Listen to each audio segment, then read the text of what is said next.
Hi, I'm Mira.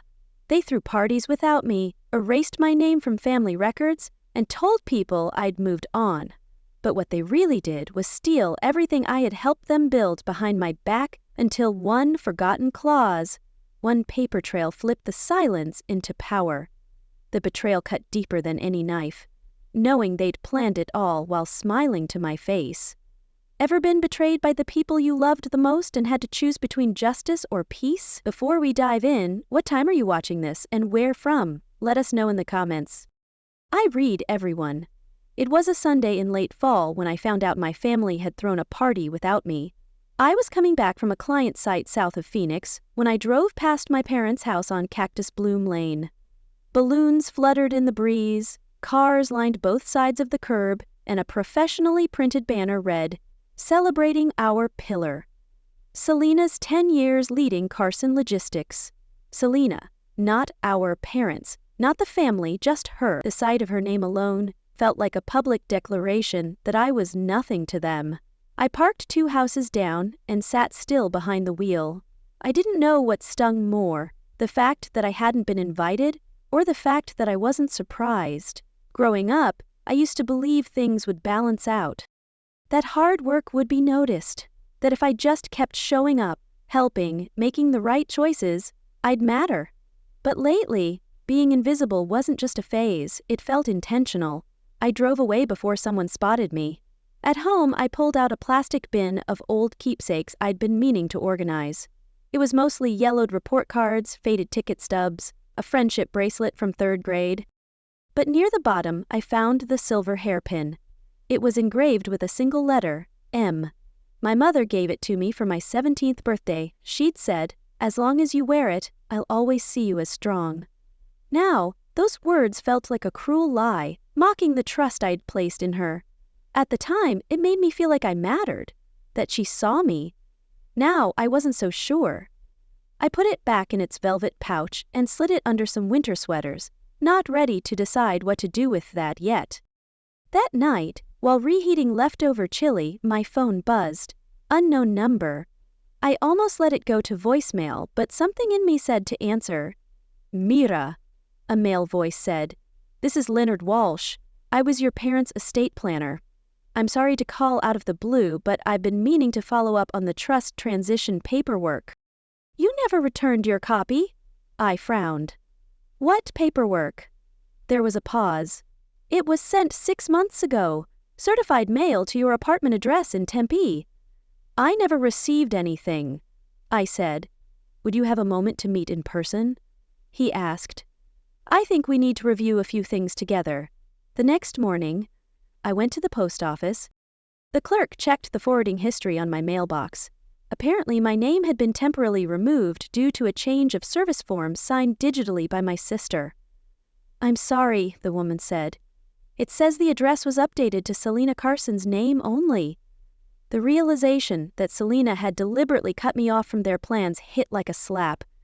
I didn't respond. I just nodded and walked back to my car, my ears ringing. I showed up at Mr. Walsh's office by noon. He greeted me with a wary look and led me to a quiet conference room with blinds drawn halfway. "I want to be clear," he began. "What I'm showing you today is based on your parents' most recent instructions, but it may surprise you." He laid a copy of the current trust documents on the table. The signatures were real. The notary seal was there. My parents had legally signed over every piece of family property, land, and company share to Selena. "All of it?" I whispered. "I know this is difficult," he said, "but I thought you'd seen this before." I shook my head slowly. "Mr. Walsh, in the older version, was I included?" He nodded. "Yes, as co-beneficiary, that version is still in our records. Unless they formally revoked it, it should still..." He paused, stood up, and walked over to his safe. With careful hands, he removed a cream envelope, thick and sealed with a gold sticker. "This," he said, "was meant for you. It's dated 9 months before the new documents. Your parents dropped it off themselves." I stared at it, suddenly aware of how cold my hands felt. "Why didn't I ever get this?" He sighed. "Your sister picked it up the day you were supposed to. Said she'd deliver it." "Of course she did." Another calculated move to keep me in the dark. I broke the seal with a slow rip and unfolded the letter inside. My eyes scanned the first line and my stomach dropped. I didn't even realize I was holding my breath until the page trembled in my hand. The letter inside that envelope? It wasn't just sentimental. It was legal. A notarized copy of the original trust document, clear as day, naming me as 50% co-owner of our parents' real estate and their retirement fund, dated 18 months ago. My mother's signature, my father's too, and then in the margin, a neat sticky note in Mr. Walsh's handwriting. For Mira. Copy retained. I sat in stunned silence as he quietly stood up to give me a moment. 18 months ago. That was before Selena moved back into the house after her third divorce, before the sudden weekly family dinners I was no longer invited to, before I started wondering if I was slowly being pushed out or if I'd simply started fading on my own. "I'll give you time with it," Mr. Walsh said gently, placing a glass of water beside me. "Take it home, Mira. Don't rush to respond. Process first." I thanked him, the words barely forming. As I drove home, the letter sat on the passenger seat like a weight. Its presence burned, a reminder of the trust they'd shattered with their secrecy. My fingers kept twitching, itching to call someone. But who? My parents? My sister? I wasn't ready to scream. Not yet. At home, I sat on the edge of my couch, letter still in hand, and did something I hadn't done in years. I cried. Not the kind of sobbing that comes from heartbreak, but that hollow, cold cry that comes when you realize something wasn't an accident. It was a choice, a strategy, a decision you weren't even invited to weigh in on. In between tears, I started writing down numbers. I'd been the one helping them pay off the second mortgage after the market crash, $92,500. 0 cents in all across 7 years. That included the emergency plumbing, the new roof, and the surprise property tax bill in 2021. Every payment was a sacrifice. A piece of my future I gave up for their stability. Every time I'd helped, my mother called it a family favor. Apparently, those favors didn't come with a seat at the table. Later that afternoon, I drove out to my dad's auto repair shop. The place looked just as it had for 20 years. Same corrugated siding, same squeaky front doorbell. I hadn't visited in months. Dad was sitting behind the counter flipping through invoices. He looked up and gave me a polite, neutral smile. No warmth, just recognition. "Didn't expect you today," he said. I shrugged. "Thought I'd say hi." The air was thick with motor oil and distance. My eyes drifted to the back wall, the founder's plaque we had installed 10 years ago. I'd designed it myself. It used to list my name beside Selena's under our parents, but now the gold strip under founders had only 3 names. Mine was gone. I walked closer, pretending to admire the shine. Was the plaque updated? He didn't look up. "Selena's been helping more lately. She's earned it." His words were a dismissal, erasing years of my contributions with a single sentence. I bit the inside of my cheek hard. "So erasing someone's name now counts as a promotion," he shrugged. "You moved out. You're doing your own thing." Right, my own thing. Paying their mortgage, managing logistics across 5 states, living without recognition. I walked out before I said something I couldn't take back. That evening back home, I sat at my kitchen table and pulled up the Maricopa County Clerk's online portal. I typed in my parents' address and clicked through the deed history. There it was. 6 months ago, the house had been legally transferred to Selena Carson. No mention of joint owner, no trusts, just a clean, quiet change. And then I found the second document, the transfer of our father's share in the family warehouse lot, also to Selena. No announcement, no discussion. So that's why the planner reached out. Legally, he had to notify anyone listed in a previous trust before the change could be finalized. They hadn't forgotten me. They'd tried to hide it. Their secrecy was a calculated betrayal designed to leave me with nothing. I walked outside, the estate document still in my hand, the edges crumpling under my grip. The sky was turning pink as the sun dipped behind the neighbor's chimney. I sat down on the curb right near the mailbox and looked at my name in the letter again. Clear, formal, valid. They erased me on paper, I muttered aloud, because they thought I wouldn't fight. My phone buzzed in my lap, a message from Selena. Don't make this messy, you were never meant to have it anyway. Her words were venom, a final attempt to silence me before I could strike back. That line wasn't just cruel. It confirmed everything, and it lit a fire in me. I stared at that message from Selena until the screen dimmed, not from shock. I'd already been through that, but from something colder, heavier, resignation mixed with resolve. I didn't sleep much that night. I lay in bed with the lamp on, rereading the trust papers, the text and my notes. And I made a decision. Saturday morning rolled in with the same bright Arizona sun that had warmed my childhood, except now it felt surgical. I didn't do my hair. I didn't wear perfume. I didn't even bother with the deviled eggs my mom always expected me to bring.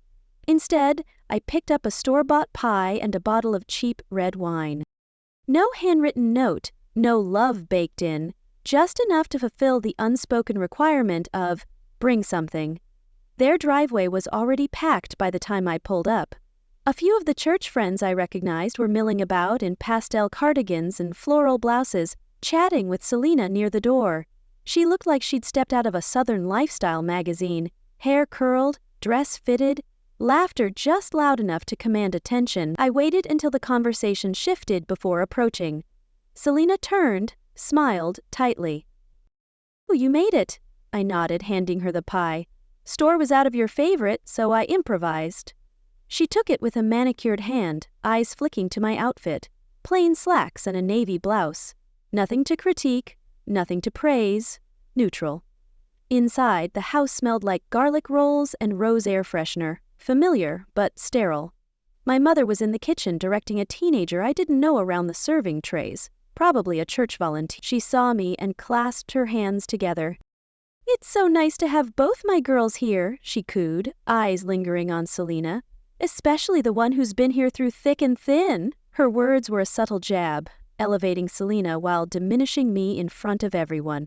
I swallowed, not anger, not hurt, just data. A line filed away in the growing case folder in my mind. Lunch was buffet style. I served myself last, took the smallest portion, and made my way toward the corner armchair. But Selena gestured to the dining room. "We saved you a seat at the big table," she said, voice sugar-coated. "Just for today," Mom chimed in behind her. "You've always preferred the couch, though." I sat at the adult table, not out of pride, but strategy. Small talk buzzed around us, retirement plans, choir rehearsals, Selena's charity work.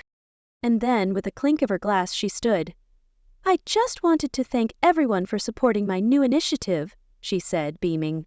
"The Selena Grace Foundation for Women in Recovery." Applause, camera flashes, my mother dabbing her eyes. "The startup funds came from the estate," Selena added casually.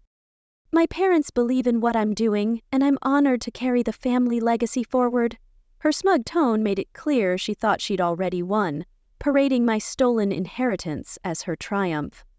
I stared at my wine glass. Red droplets clung to the rim like evidence.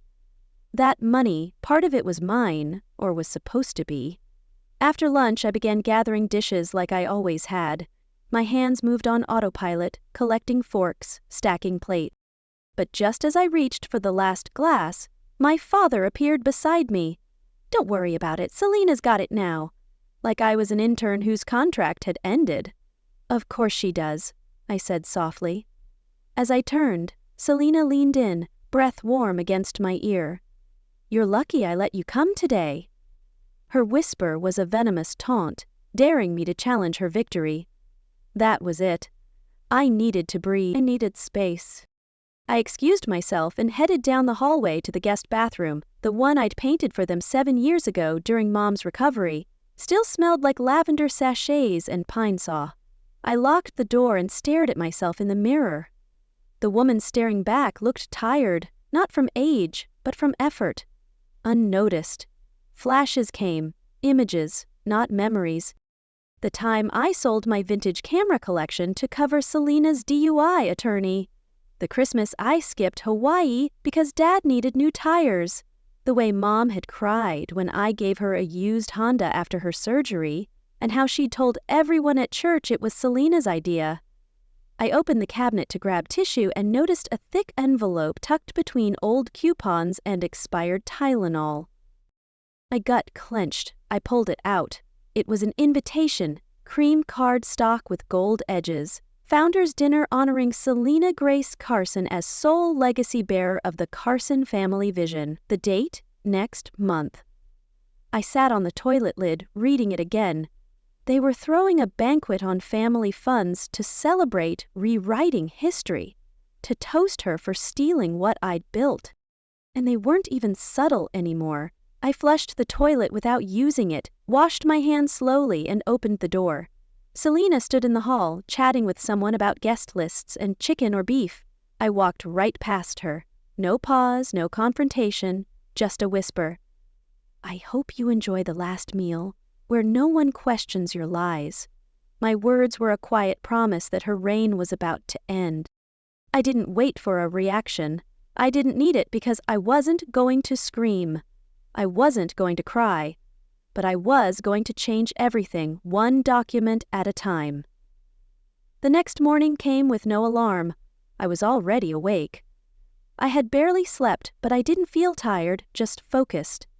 It was a strange kind of clarity, the kind you only get when there's nothing left to lose.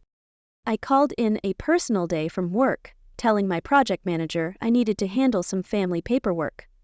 I didn't elaborate. I didn't need to. After a quick coffee and a moment to check that the documents were still in my tote bag, I headed downtown. The drive to the county courthouse was quiet. No radio, just the hum of the road and my own pulse in my ears. The line at the records office was mercifully short. I filled out the form for public property records, feeling the sweat bead under my shirt as I wrote my name. I handed it over with a polite smile, then sat down to wait. 10 minutes later, a clerk called me up and slid a folder across the counter. Inside were the recent deeds and legal filings tied to our family properties, including the desert cabin up in Sedona. That house had always been a dream. My father's father built it by hand, and every summer growing up, it was where we escaped Arizona heat and family tension. I used to believe if we were ever going to heal, it would happen by that cabin, but the paper in my hand said otherwise. There it was, a quitclaim deed dated just 6 months back, transferring the title solely to Selena, signed, notarized, and stamped. At first glance it seemed legitimate, but then I saw it. The signature line, James R. Carson. The loops were off, the slant was wrong. It was almost, but not quite, his writing. I didn't need a handwriting expert to tell me what I already knew. I'd seen that signature before, years ago, on a field trip release form when Dad had been in Tucson on a work job. Mom had signed it, mumbling, he'd say yes anyway. Back then I thought it was harmless. Now, I wasn't so sure. I printed 2 copies, placed them gently in my folder, and left the building with a numb sort of calm. I didn't rush. I didn't text anyone. Instead, I called Mr. Grayson, our family's former estate consultant. He'd retired 3 years ago but still kept a home office on Camelback Road. When I told him what I'd found, he hesitated but agreed to see me that afternoon. The moment I walked into his sunlit study, I felt 13 years old again, holding Dad's hand during a will update. Mr. Grayson had that kind of presence. Firm, quiet, trustworthy. He listened carefully, didn't interrupt once as I laid out the documents. Then he picked up the deed, adjusted his glasses, and frowned. This signature! It's off, he muttered. I nodded. I think it was forged by my mother. He didn't look surprised. I've seen this happen before, he said slowly. But what makes this interesting is your father created a contingency trust in your name 12 years ago. I blinked. A what? A trust, he said. That activates if he's declared incapacitated or if there's credible evidence of financial manipulation. This document, if proven false, could trigger it. The possibility of reclaiming what was mine sent a surge of defiance through me. The room went still. Would that override the current will? I asked. If the trust is valid and the trigger conditions are met, yes, he said. You could effectively reclaim legal control of a large portion of the estate. I left his house with hands that felt like they belonged to someone else. Shaky, but steady. I didn't cry. I didn't cheer. Instead, I called a mobile notary and a handwriting analyst. I didn't want a courtroom yet, but I wanted to be ready. I wanted truth documented, verified, and prepared like armor. Back at home, I carefully scanned every page into a secured cloud folder. I named it Carson Archive. Just typing it made me want to vomit. That evening, as I was pouring tea, my phone buzzed. Unknown number. I let it go to voicemail. The transcript popped up a few seconds later. Whatever you're digging into, stop. You're not thinking clearly. You don't want to destroy this family. I pressed play. It was my mother's voice. Soft, measured, soothing, like a lullaby laced with poison. Her attempt to guilt me only fueled my resolve to expose their lies. She was right about one thing. I didn't want to destroy the family. I just wanted them to stop destroying me. By Thursday afternoon, I had all the pieces I needed, just not the will to look at them again. The handwriting analyst sent me the report digitally and confirmed it in plain, emotionless terms. The signature on the quitclaim deed exhibits significant deviations and is highly unlikely to have been written by the same individual who signed prior documents under James R. Carson. It was everything I feared and everything I needed. I saved the file to my encrypted folder along with scanned copies of the original trust and the newer version that had my name erased. I named the folder Inheritance Integrity. It was the kind of name that sounded like a corporate security protocol. Maybe because I knew what I was up against wasn't just a family issue. It was coordinated, calculated. That night, I tried to cook but ended up letting the pan smoke. My appetite was gone, replaced by a restlessness that even sleep couldn't quiet. Friday passed in a blur. Grocery store, laundry, vacuuming the same spot on the rug 3 times. I didn't want to think, but my body knew I was preparing for something. Then, Saturday morning, it came. A text from Selena. Mom wants brunch at Desert Bloom Bistro, neutral ground. We should all just talk, don't wear drama. I stared at it for a long moment, then typed back, I'll be there. I didn't go to make peace. I went to measure the distance between who they thought I was and who I had become. Desert Bloom Bistro in Scottsdale had glass walls and industrial lighting, overpriced croissants and under-seasoned eggs. It wasn't my kind of place, but it was perfect for people who liked to be seen. When I walked in, they were already seated. Mom wore one of her coral blazers, like she had something important to say. Selena stood when she saw me, arms open like we were long-lost friends. "Mira," she said, and kissed the air near my cheek. "Glad you came."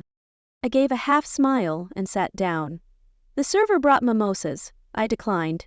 Conversation started with light chatter, weather, church announcements, a neighbor's new fence. But Selena led every topic. She gestured with confidence, quoted scripture to justify some point about forgiveness, and even dropped a few humble brags about a recent charity gala. Then Mom leaned forward, touched my wrist lightly and said, "Mira, you'll understand someday. We didn't want you burdened with property stuff. You've always been more sensitive." Her patronizing tone was a dagger, dismissing my strength as weakness to justify their theft. That word again, sensitive. It wasn't just a word, it was a dismissal, a way to sideline me and still sound maternal. I felt the heat rising behind my ears. I wasn't going to lose control. Not here, not for them. I dabbed my lips with my napkin and placed it gently on the table. "I may be sensitive," I said softly, "but I'm not blind and I'm not small, not anymore." Their expressions froze mid-smile. I stood up, pulled out my wallet, and laid a $20.00 on the table for my untouched omelet. Selena blinked. "Mira, come on. Don't be dramatic." I didn't look at her. Drama requires performance. I'm just done pretending this isn't real. I turned to leave, taking slow, measured steps. The kind of exit you make when silence speaks louder than slamming doors. But she couldn't help herself. "You're overreacting," Selena called after me. "No one's trying to take anything from you." I paused at the hostess stand, glanced back over my shoulder. "Funny," I said. "That's exactly what the paperwork says." Outside, the air felt sharp and honest. I didn't cry. I didn't shake. I just walked. Because I wasn't closing a chapter. I was preparing to write one. On my terms. The glass door to the clerk's office thudded shut behind me, blocking out the sounds of traffic and the hum of downtown Scottsdale. I stood in the sterile hallway for a moment, clutching the manila envelope I hadn't meant to bring with me. Inside it were my questions, and maybe, finally, some answers. I approached the records window, gave my name, and requested copies of property transfers filed under my family's names in the past 5 years. I was prepared for stalling, but the clerk barely looked up. "Go to workstation 3, they're digitized," she said, sliding a plastic visitor badge my way. I walked to the monitor, logged in, and began typing. The deed popped up fast, cleaner than I expected. A desert property transferred from James R. Carson to Selena L. Carson, filed with a smiley-faced notary seal at the bottom. But one detail clawed at my attention: the date. The deed had been notarized the same weekend Dad was in the hospital for a mild stroke. I remembered because I had driven him there myself and sat through the CT scan waiting room with a stale coffee and a blanket he called too pink. There was no way he'd signed anything that week. Then I noticed something else. The name of the notary service: Arizona Signed Notary, Remote Division. I copied the registry number and cross-checked it online. The notary was registered to a woman named Tara Lynn, Selena's college roommate. The discovery was a gut punch, proof that Selena had orchestrated this fraud with her inner circle. I didn't even feel angry, not in the explosive way people expect. What I felt was a cold shift in my bones. This wasn't just manipulation, it was fraud. I printed everything: the backdated filing, the registry info, the full deed. As I stepped out of the building into the sharp, sunlit air, a quiet voice in my head whispered, "This isn't just favoritism, this is theft."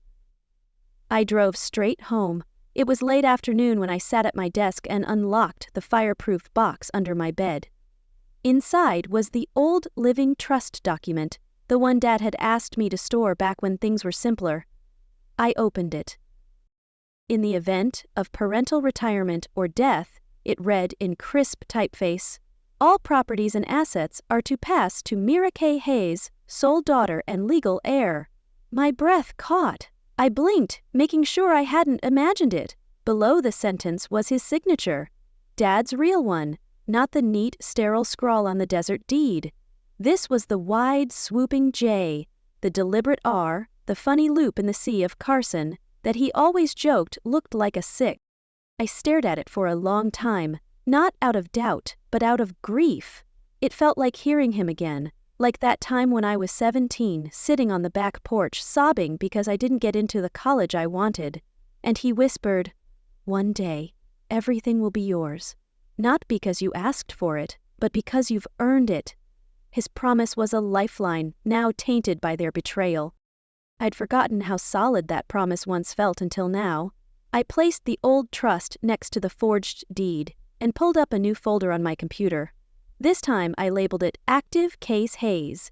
Inside it, I dropped every file.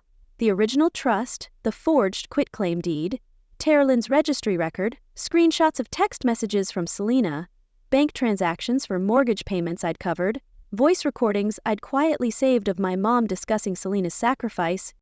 Then I added one last thing, a draft letter, unsigned but ready, addressed to my family's estate planner. I didn't send it yet. I wasn't ready to open that door wide, not until I had backup. That night, as I sipped water and stared out my window at the darkening sky, my phone buzzed. A voicemail from Mom. I hit play. "Mira, please don't make a big deal out of this. We've all moved on. Just be grateful Selena's willing to manage things. It was said in that syrupy southwestern lace tone she always used when she was trying to guilt me back into submission. Her voice was a mask, hiding the guilt she refused to face. But something in me stayed still. Still and solid. "No," I whispered aloud, placing the phone screen down on the table. "Not this time." I reached for my email. I hadn't spoken to Clara Voss in years.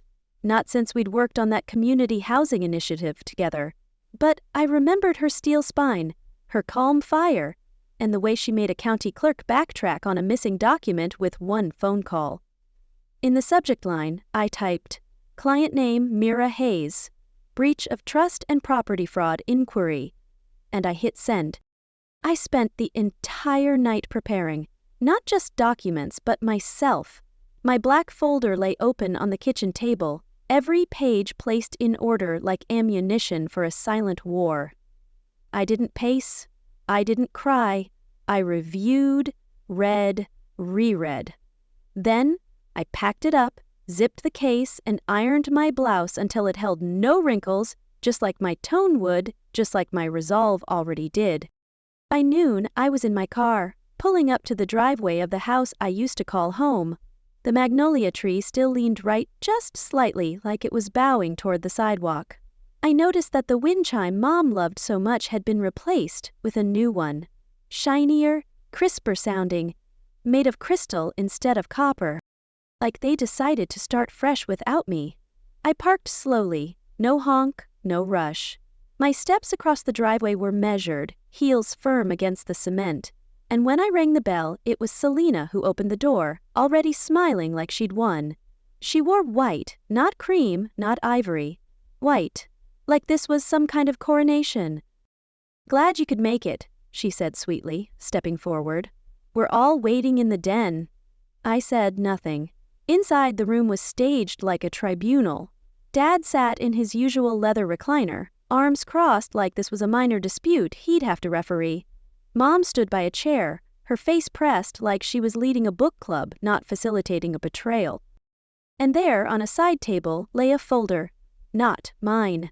Selena reached for it the moment I sat down. "This," she said, "is just a formality, a final draft of the division agreement. It's been reviewed by an independent mediator." I held up a hand. "Before you go any further," I unzipped my case and began laying out my documents one by one. 1, 2, 3, quietly, deliberately. Selena's mouth twitched, her gaze hardened.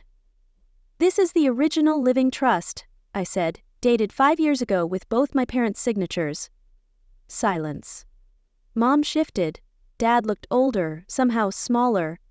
"And this," I continued, "is a notarized copy of the property deed transfer filed last month." "The notary?" I slid over a highlighted printout. "Registered to Tara Lynn." "I think you remember her, Selena."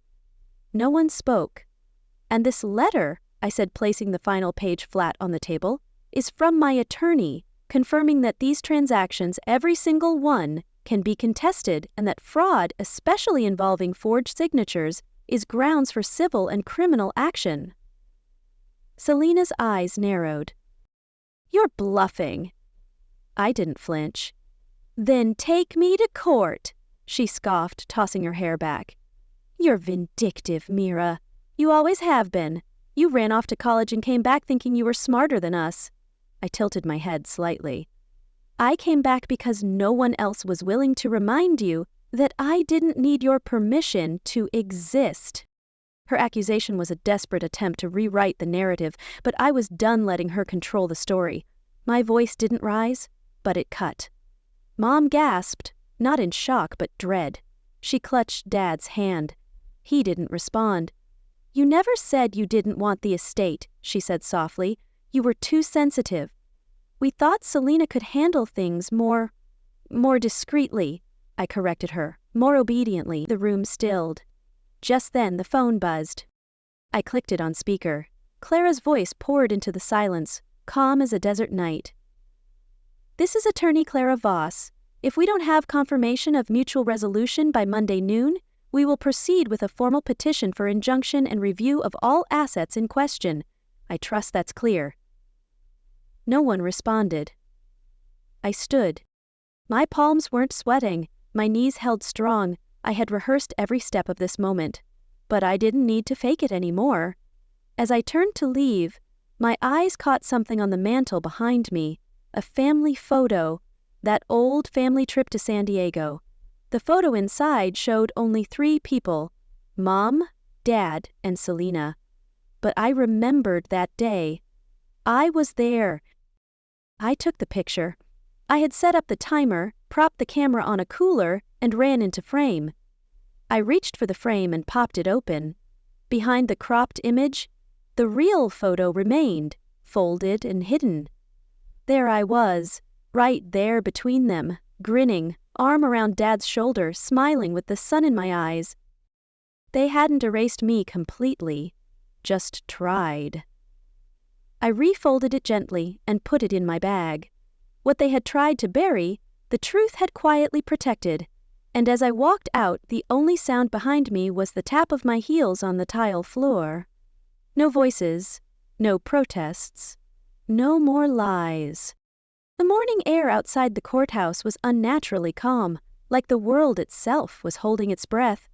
I stood on the marble steps for a beat, watching the glass doors reflect the fire I carried inside. I adjusted the folder under my arm, took one steadying breath, and walked in. The courtroom wasn't grand, no polished mahogany or golden seals like in the movies.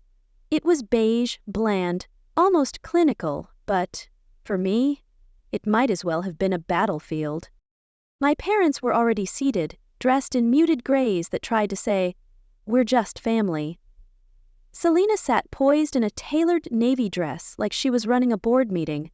Her smirk didn't reach her eyes today, not after what had happened in that den.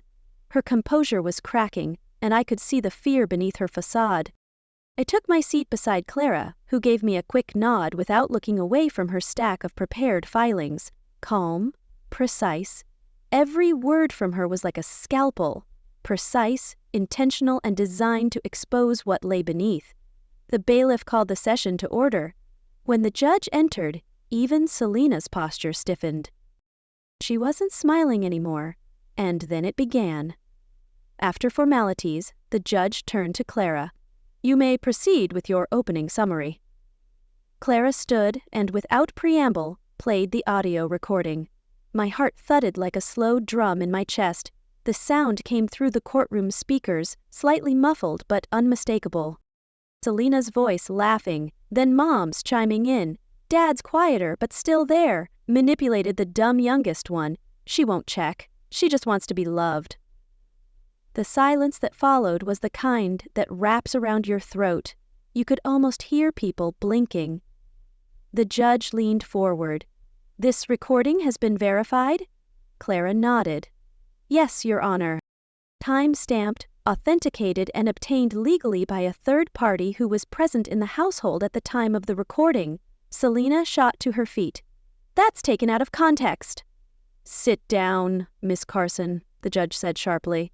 "This court does not tolerate grandstanding." I didn't look at her. I didn't need to, because that clip wasn't just a revelation, it was confirmation. Everything I had feared, suspected, silently carried, it had been real, and now it had been heard. My parents, they didn't even turn their heads toward me. That hurt more than anything they had said, but it wasn't over. I opened my folder and pulled out one final page. "This," I said, rising to address the room, "is the part they forgot." Clara handed it to the clerk, who passed it to the judge. "It's a clause written into the original family trust," I continued, "signed by my grandfather before he passed. It grants me full veto power over any family asset transfer made before I turned 35. "And when is your 35th birthday?" the judge asked, flipping through the document. 2 days from now." The judge looked over his glasses. "Then, as of the day after tomorrow, the contested assets cannot be transferred without your express consent." I could hear Selena's breath hitch. She turned toward our parents. "You knew about this?" she hissed. "Did either of you even read it?" Her panic was palpable, her carefully crafted image unraveling before the court. Mom's face was pale. Dad rubbed his forehead like it might erase the room. But I wasn't done. From my coat pocket, I pulled something crumpled but sacred, the tiny origami crane, faded, worn at the wings. My grandfather had taught me how to fold it one quiet Sunday in his garage. Then he'd taken it and tucked it into his wallet, telling me, "Mira, you're the one with wings. Remember that?" It had been returned to me after his funeral, folded inside the trust envelope. I placed it on the table. That little bird had traveled through years of silence and paper trails, and now it landed right where it was meant to. The courtroom hushed as the judge finalized the interim ruling. Effective immediately, a freeze is placed on all transferred estate assets. Probate records will be reopened for review. A formal investigation into misuse of family funds is authorized. Selena slumped back in her chair. My mother opened her mouth, perhaps to plead, perhaps to manipulate, but the judge raised his hand. "You've had your say." I turned to leave. As I passed them, I didn't flinch when my father looked away, or when my mother whispered, "Mira, please." I stopped just for a second. "This wasn't revenge," I said without turning around. "It was restoration." And with that, I left. Not storming out, just walking forward, finally unburdened. The gravel crunched beneath my tires as I pulled into the driveway of my grandfather's house. No, my house now. The title deed bore my name alone. But I wasn't arriving like a victor. I wasn't here to gloat. I was here to breathe. The house still looked much the same from the outside, save for the new coat of paint and the trimmed saguaro. But inside, everything felt stilled. Not empty, just full of memory, the kind that wraps around your ribs and asks if you've really healed or just learned how to carry the ache better. I let myself in and shut the door gently behind me. It was quiet, save for the faint creak of the tile floor as I walked across it. The scent of mesquite still lingered, faint and warm, like the memory of a hug. I placed my keys on the entry table and ran my hand along the old bookshelf, where my grandfather used to line up his black-bound ledgers and desert gardening magazines. Each room still held a trace of him, a man who never raised his voice but left echoes deep enough to carry through decades. This space hadn't forgotten me, even when my family had. I wandered into the kitchen, now brighter after the renovation, granite counters, updated cabinets. But that same window above the sink where he used to hum while rinsing chiles from the garden. I stood there for a moment, letting the morning light hit my face, and felt something shift. Not closure, just stillness. And in that stillness, peace. The knock at the door startled me out of my thoughts. I walked back and opened it to find Mrs. Torres, the neighbor from 2 houses down, holding a weathered envelope. "You found this in the mail slot at the old community center mailbox," she said, adjusting the thin scarf around her neck. "It's for you, looks old." I took it, my fingers already recognizing the handwriting. My grandfather's. Back inside, I sat down on the living room armchair, the one that still creaked in the same spot it always had, and opened the envelope. The letter was dated just 5 days before he passed. His words, in careful loops, spilled across the page like a quiet hand on my shoulder. "Mira, if you're reading this, then the winds must have shifted. I feared they might. People forget what's fair when fear gets involved. I've always known your heart. It's why I chose you. Because you'd protect, not possess. Speak softly, but stand when it matters. Sometimes justice takes time, but it always knows where to land. Love always, Papa." His words were a shield, armoring me against the pain of their betrayal. I folded the letter back slowly, sealing the moment into my chest like a keepsake. A quiet exhale escaped me. Not relief, exactly. More like release. My phone buzzed. A voicemail from Mom. I didn't press play right away, just watched the screen pulse. Then curiosity got the better of me. I listened. Her voice strained, a little softer than I remembered. "Mira, we didn't know how much you meant until you walked away. Maybe we didn't want to." I don't expect you to forgive us. I just hope you're okay." Her plea was too late, a hollow echo of regret that couldn't undo the damage. There were no tears in my eyes, just a long, hollow breath. I wasn't angry, not anymore. But I wasn't ready to open that door again either. Some things don't need slamming to be closed. Later that afternoon, I walked upstairs to what used to be his study. I'd turned it into a writing room with white curtains and a shelf of books he would have loved. On the mantel, I placed something small and delicate, my folded crane. It wasn't just paper. It was the part of me they tried to erase. The child who folded hope into corners, who stayed quiet because she thought love had to be earned. She lived here now, proud, whole.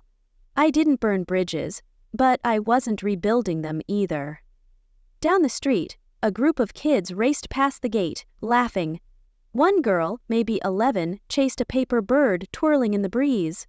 I smiled, because I wasn't chasing approval anymore. Not from people who had looked right through me for years. They gave away the estate, thinking I was dispensable, but I had always been the foundation, the quiet one, the steady one, the one who knew what was worth keeping and what needed to be let go. I stepped outside, locked the door behind me, and paused. No goodbyes, no announcements, just the morning sun on my face and a life of my own waiting to begin. Sometimes you don't need to slam the door. Sometimes not returning is loud enough. Sometimes standing up for yourself doesn't mean shouting. It means walking away with your dignity intact. This story wasn't about revenge. It was about reclaiming worth after years of being overlooked. Because family doesn't just mean shared blood. It means mutual respect. Have you ever had to choose yourself even when it hurt? If stories like this move you, hit that subscribe button for more real-life family drama that speaks to the heart. And don't forget to share your thoughts below. I read every comment.